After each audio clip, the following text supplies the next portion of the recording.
All right, well, Donald Trump made a public appearance and he looked like shit. It looked like he could have stroked out. We don't know. He also posted this video. The mainstream media is never going to tell you about it.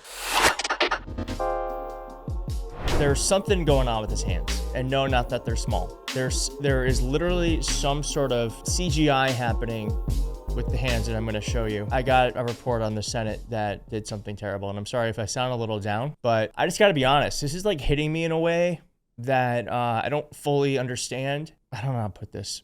I'm sad for our country. I'm just very sad for our country. And this piece of shit just wanted to make it worse. I'm going to show you a bit of this video. He doesn't name. We all know that Democrats have been on the side of political violence, on the receiving end. Nancy Pelosi's husband, the Democratic state senator in Minnesota, Governor Gretchen Whitmer, Josh Shapiro, governor of Pennsylvania, didn't list any of them. What a fucked up thing to do. We're experiencing a crisis in this nation, and your reaction is to make it about only one side. It's detestable. And I don't know. I don't know if I believe in karma, because if karma existed, I don't think this fucking man wouldn't be in power anymore. He did talk about Charlie Kirk in this very happy way, which is his right to do, but he said this shit here. Are the tragic consequence of demonizing those with whom you disagree day after day, year after year, in the most hateful and despicable way possible.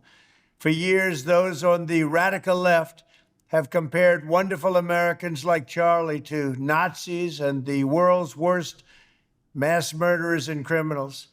This kind of rhetoric is directly responsible for the terrorism that we're seeing in our country today. Not true. And he says that the left had years of a hate campaign. I feel like it's just he's projecting. He's projecting. Like, yes, we don't like you, Donald Trump, but to be honest, you've never once done one thing to try to bring the nation together.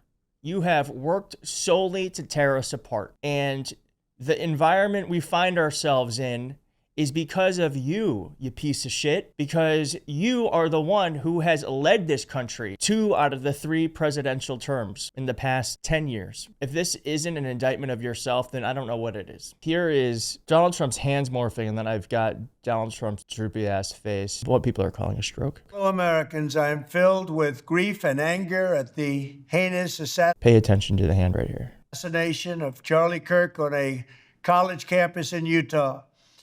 Charlie inspired millions, and tonight, all who knew him and loved him are united in shock and horror. Charlie was a patriot. I don't know what that is. Are united in shock and horror.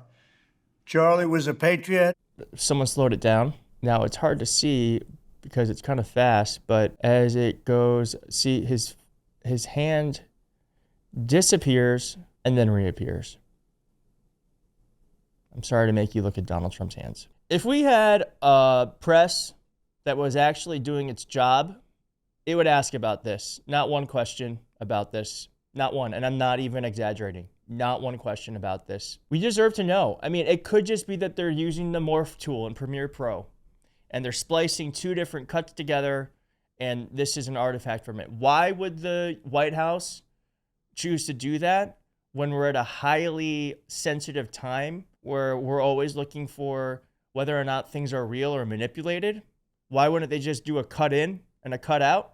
I don't know. Or it could be something more sinister. It could be that the president actually didn't give this speech. I don't believe that to be true. But if we had a working press, they would ask that question. Now, Donald Trump looks like this. All right, as you can see, his face is drooping here. It's drooping. Someone write, being very serious right now, is Trump literally having a stroke? Well, I don't think he's having one, but I think he had one at some point. Now, as you can see here, I can't even try to do this. Try to do this at home. I can't even do that. I can't physically make my mouth droop like that. So something happened. Now, we need to know, the press needs to ask, because what the fuck is going on with the president? We got to know. We got to know. Now, that because we don't get told the fucking truth. I'm sorry for all the swearing. I'm kind of over it today. So if you have kids listening, I apologize. Adam Cochran says that shot after shot shows that when he grimaces or frowns, the right side of his face droops entirely. The data says he can't have achieved his current health markers without medications. We'd only see him on a post-stroke. Cardiologists have publicly agreed with the assessment that these medications indicate post-stroke or post-heart attack treatment options. His voice remained consistent with post-stroke dysarthria. Dysarthria? These fucking medical words are so tough to read. He struggled to hold any weight or maintain grip on his hand. There it is. And that's going to help a lot of the homeowners of our great country. He holds things in a loose clutch when he using his right hand. Of course, we know that he had that trouble walking a straight line, as we saw here. And he's got the kinkles and the bruising. There's something going on with the President of the United States. There's something going on. Adam further explained here that he was seeing some comments asking why would you see the droop now and not other times? Is it a live stroke? It's likely damage from the prior episode. While the old saying about more muscles to smile than to frown isn't accurate, you do use different muscle sets. Trump only has a subtle droop when talking, forcing a smile or a face at rest. But anytime he is frowning or more somber, he loses control of that right side in a much more exaggerated fashion. As I told you, and you can see, wow, that's an exaggerated thing of what we're seeing with the president. Let me see if I can pull up that other picture. So there's Trump. Yeah. So something happened. Again, I invite you to try that. I can't do it. Very quickly, because this is going to get lost in everything. The Senate Republicans did the thing that we were told we couldn't do when we were in power.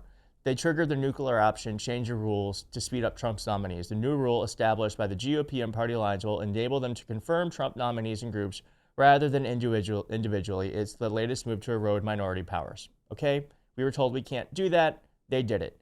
They did it also during the fog of all this Charlie Kirk stuff. But I wanted to let you know that Senate Republicans pulled the nuclear option. We were fools not to do it when we had the chance because we all knew they were going to do it. Okay? I want to end with this. Caitlin Flanagan said that she's been hearing grotesque things online, but when she's talked to Democrat friends, not one has expressed anything but horror and deep dismay about what's happened. David French said that's his experience too. Every one of his Democratic friends is in a state of shock and dismay. That's the same with me. The dominant response across the political spectrum is the same. This is the important part. We cannot let the worst voices define how we respond to this moment. Or, I'm going to add to this, who we are. We can't let those fringe voices define us. They are fringe, and we have to treat them like it. So thank you for watching. If you like this video, please hit like on the video if you're not subscribed. I guess you can subscribe.